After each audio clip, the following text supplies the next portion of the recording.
نبی کریم صلی اللہ تعالی علیہ وسلم نے ارشاد فرمایا 3 لوگ ہیں جنہیں دیکھ کے رب مسکراتا ہے۔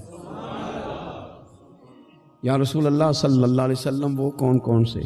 تو محبوب فرمانے لگے ایک وہ بندہ ساری مخلوق سوئی ہے، آدھی رات ہے، رات کا پچھلا پہر ہے، اس نے اٹھ کے وضو کر لیا، مصلی پہ کھڑا ہو گیا خدا کی یاد میں، فرمایا اسے دیکھ کے رب مسکراتا ہے جو اس کی شان کے لائق ہے۔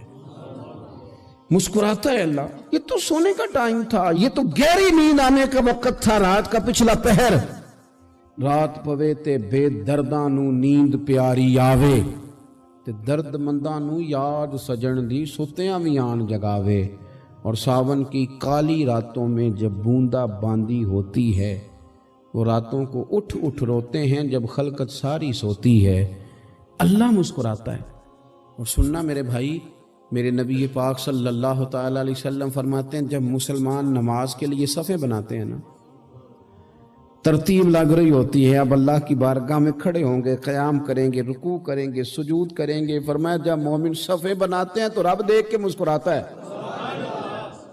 مسکراتا ہے۔ کمال ہو گئے عروج بندگی کا، جب بندے کو دیکھ کے رب مسکرائے، خدا بندے سے خود پوچھے بتا تیری رضا کیا ہے، مسکراتا ہے۔ اور میرے نبی پاک علیہ السلام فرماتے ہیں جب مجاہد جہاد کے لیے صفیں سیدھی کرتے ہیں، آج تو یہ رب کے نام پہ مرنے ہی آ گئے، یہ صفوں میں کھڑے ہوں گے، ترتیب سے لڑیں گے، ترتیب سے گلا کاٹیں گے کافروں کا یا شہادت لیں گے۔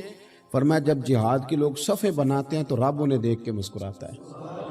کتنے نصیبوں والا وہ بندہ ہے جسے دیکھ کے مسکرا دیا۔ او یار، کبھی تیرا بیٹا تیرے سامنے مسکرائے نا چھوٹا تو تیرا دل باغ باغ ہو جاتا ہے۔ تیری ماں بیمار کسی ایک دن صحیح طرح ہنس پڑے تو طبیعت خوش ہو جاتی۔ مجھے بتاؤ نا جس کا رب بھی اسے دیکھ کے ہنس پڑے، جو اس کی شان کے لائق ہے، کیا اس بندے کے نصیبیں ہیں، کیا اس کے مقدر ہیں۔ آپ اس مقام پر اپنے آپ کو لائیں۔ اب دیکھیں نا، یہ حدیث آپ نے سن لی، اب ہم نے نا اس طرح صفحے نہیں بنانے جس طرح ساری دنیا، اب ذرا صفحے بھی شوق سے بنائیں گے، اب ذرا تھوڑا سا شوق پیدا کریں گے، بھئی یہ تو میں وہ کام کرنے لگا ہوں جسے دیکھ کے رب مسکراتا ہے۔ نبی پاک صلی اللہ علیہ وسلم نے فرمایا جب کوئی بندہ توبہ کرتا ہے نا، ہم توبہ کا رٹا لگاتے ہیں، یا اللہ میری توبہ، یا اللہ۔ اور توبہ کا تو مطلب یہ ہے کہ پچھلے گناہوں سے پکی توبہ، آج کے بعد یہ غلطی نہ کرنے کا پکا وعدہ۔ تو نے ساری شب برات رو کے گزاری ہے، بتا سویرے جھوٹ جوڑنے کا ارادہ ہے تیرا؟ آج کے بعد رشوت تو نہیں نہ لے گا، ملاوٹ تو نہیں نہ کرے گا، یہ توبہ ہے۔ اور اگر سارے کام اسی طرح کرنے تو پھر یہ توبہ کا رٹا ہے، جتنا مرضی لگاؤ۔ حضرت علی بن ربیعہ رضی اللہ تعالیٰ عنہ فرماتے ہیں میں مولا علی کے ساتھ تھا، مقام حرہ کی طرف جا رہے تھے، حضرت علی نے ہاتھ اٹھا کے دعا مانگی ہماری تعلیم کے لیے، ورنہ حضرت علی ہم صحابہ کو محفوظ عن الخطا تو مانتے ہیں نا۔ ہاتھ اٹھا کے کہا اے اللہ ہمارے گناہ بخش دے، تیرے علاوہ کوئی معاف کرنے والا نہیں۔ اور پھر حضرت علی آسمان کی طرف دیکھا اور دیکھ کے نا حضرت علی بن ربیعہ کو تو مسکرائے۔ حضرت علی بن ربیعہ کہنے لگے حضور مسکرائے کیوں ہو؟ فرمانے لگے ایک دن میں حضور کے ساتھ اسی طرح آیا تھا، اسی طرح حضور نے دعا فرمائی تھی ہماری تعلیم کے لیے، اور پھر حضور مجھے دیکھ کے مسکرائے تھے اور فرمایا جب کوئی بندہ رب کی بارگاہ میں اس طرح استغفار کرتا ہے تو رب مسکراتا ہے، اور مسکرا کے فرماتا دیکھ لو میرے بندوں کو پتا ہے کہ میرے علاوہ معاف کرنے والا کوئی نہیں، انہیں پتا ہے، تم اس کی بارگاہ میں رجوع تو لاؤ، آؤ تو صحیح دو آنسو لے کر۔ اقبال کہتے ہیں کہ موتی سمجھ کے شان کریمی نے چن لیا، قطرے دو گرے میرے اب کے انفعال کے، دو میں نے آنسو بہائے تھے تو اس کے کرم نے تو موتی سمجھ کے چن لیا۔ سنو نا، حضور اس استغفار کو، اللہ کو یار رات کو توبہ کر کے سونا چاہیے ہمیں۔ کچھ غلطیاں ہم کرنا نہیں چاہتے پر ہم سے ہو جاتی ہیں، کچھ دل ہم توڑنا نہیں چاہتے پر وہ ٹوٹ جاتے ہیں، ہماری مجبوری ہوتی ہے ٹوٹ جاتے ہیں۔ رات کو اس کی بارگاہ میں ہاتھ باندھ کے، کشکول طلب دراز کر کے خوب استغفار پڑھنا چاہیے کہ مالک بندے ہیں نا کیا کریں، نفس کا ساتھ ہے، دنیا کا ساتھ ہے، خواہشات نفسانیہ، مالک معاف کر دے۔ درد سے توبہ، رسم نہ ہو، کہانی نہ ہو، لفظ نہ ہو، جملے نہ ہو، اور جناب ایسے لوگوں کے بیچ بڑے ہاتھ باندھ کے اور بڑا کوئی ضرورت نہیں، آپ اکیلے اپنی چارپائی پہ بستر کے اندر منہ دے کے بھی درد سے کہیں گے نا معاف کر دے تو وہ تو مہربانی بڑا ہے۔ میرے نبی پاک صلی اللہ علیہ وسلم مثال دیتے ہیں، فرمایا ایک آدمی صحرا میں جا رہا، صحابہ سے حضور خطاب کر رہے ہیں، فرمایا ایک آدمی صحرا میں جا رہا تھا، اس نے اپنی اونٹنی پہ کھانا پانی پیسے ہر چیز رکھی ہوئی تھی، صحرا تھا بہت بڑا، درمیان صحرا کے گیا تو تھوڑا سا سستانے کے لیے آرام کرنے کے لیے اونٹنی سے نیچے اترا، اب اس نے اونٹنی کی لگام اونٹنی کی نکیل اپنے سرہانے کے نیچے رکھی، ہاتھ کے ساتھ پکڑی اور سو گیا۔ تھوڑی ہی دیر کے بعد جب اس کی آنکھ کھلی تو دیکھا اونٹنی غائب ہے۔ صحرا میں وہ پیدل نہ آگے جا سکتا ہے نہ پیچھے جا سکتا ہے، نہ دائیں نہ بائیں، کھانے کو روٹی نہیں، پینے کو پانی کا قطرہ نہیں، تھوڑا ادھر بھاگا ادھر بھاگا، تھک گیا۔ کریم محبوب فرماتے ہیں وہ پوری طرح نڈھال ہو گیا اور مایوس ہو گیا، معاذ اللہ، مایوس ہو کے دوبارہ اسی جگہ آ کے لیٹ گیا جہاں پہلے لیٹا تھا، انتظار کرنے لگا کہ اب موت ہی آئے گی، آخری وقت ہے، اب نہ میں پیدل یہ صحرا کراس کر سکتا ہوں، نہ پیچھے جا سکتا ہوں، نہ کھانا ہے نہ پانی ہے، سوائے موت کے کوئی سہارا نہیں۔ حضور فرماتے ہیں وہ رستے میں دوبارہ لیٹ گیا، اچانک اس نے رخ بدلا تو اونٹنی سامنے کھڑی تھی۔ حضور نے صحابہ سے پوچھا بتاؤ نا اسے بھلا کتنی کو خوشی ہوگی؟ یا رسول اللہ جسے نئی زندگی مل گئی ہے۔ آپ دیکھیں نا سارے ڈاکٹروں نے کہہ دیا کہ اس کے تو گردے معدہ جگر ہر چیز ختم ہے، گھر لے جاؤ خدمت کرو، ہر طرف پریشانی ہے۔ وہ بندہ بھی سمجھ گیا ہے کہ آخری وقت آ گیا، کل جاؤں پرسوں جاؤں، تیاری ہو گئی، سب لوگ آ گئے، باہر والے بھی آ گئے، یہ ماحول ایک عجیب رنگ اختیار کر گیا۔ اچانک ایک ڈاکٹر نے آ کے کہا نہیں نہیں غلطی لگ گئی تھی۔ مجھے بتائیے انداز کیا ہوتا ہے؟ بغیر دوائی کے بندہ اٹھ کے کھڑا نہیں ہو جاتا، او میں تو بچ گیا ہوں۔ نبی پاک صلی اللہ علیہ وسلم فرمانے لگے اس کی اونٹنی مل گئی، بتاؤ بھلا اسے کتنی خوشی ہوگی؟ یا رسول اللہ وہ تو دوبارہ دنیا میں آ گیا۔ حضور فرمانے لگے اسے کچھ بھی خوشی نہیں ہوئی۔ جب کوئی رب کا گناہگار بندہ آ کے توبہ کرتا ہے، رب کو اس سے کئی گنا زیادہ خوشی ہوتی ہے۔ میرا بندہ آ گیا ہے، میرا بندہ آ گیا ہے، میرے گھر آ گیا۔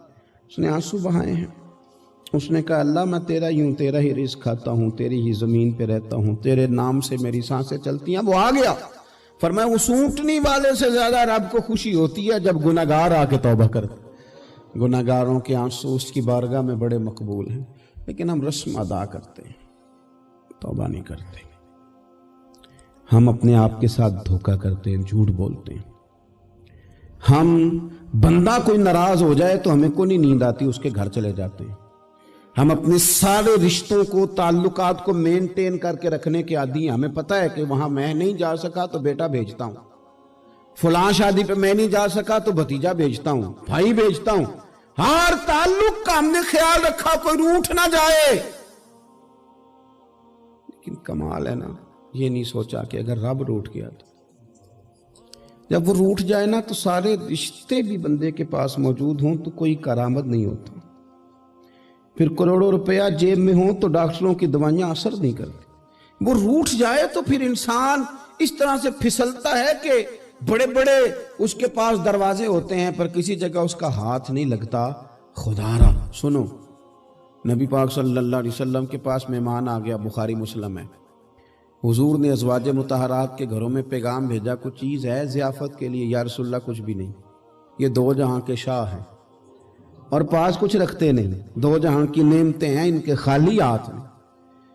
یا رسول اللہ کوئی چیز بھی نہیں۔ حضور نے صحابہ کے مجمع پہ نظر ڈالی، یا رسول اللہ صلی اللہ علیہ وسلم حکم ہو، تو حضور فرمانے لگے تم میں سے کوئی بندہ ہے جو اسے گھر لے جائے روٹی کھلائے؟ ایک صحابی اٹھے فوراً، حضور میں لے کے جاتا ہوں کھانا کھلاتا ہوں۔ فرماتے ہیں میرے گھر میں صرف بچوں کا کھانا تھا، یہ نہیں کہ فریزر بھرا ہوا ہے نعمتوں سے، صرف بچوں کا کھانا، یہ نہیں کہ کسی کو دیکھ کے اپنی ہنڈیا پہ برتن دے لیا، صرف بچوں کا کھانا۔ کہتے ہیں گھر گیا، بیوی سے کہا کیا کیفیت ہے؟ کہنے لگی بچوں کی روٹی ہے۔ میں نے کہا بچے سلا دے، صبح ناشتہ کر لیں گے۔ تو کہنے لگی آپ کیا کھائیں گے؟ تو میں نے کہا نہ میں کھاؤں گا نہ تو کھائے گی، مہمان جو نبی پاک کا ہے کہا اچھا اب ذرا تجویز دیکھو میاں بیوی کی سوجھی آپس میں. کہتے ہیں کھانا لگا دینا کیونکہ ایک آدھ بندے کا کھانا ہے. اپنی غربتوں کا ہر جگہ اظہار کرنا, رونا رونا, یہ دیکھو غربت کیسے چھپائی جا رہی ہے.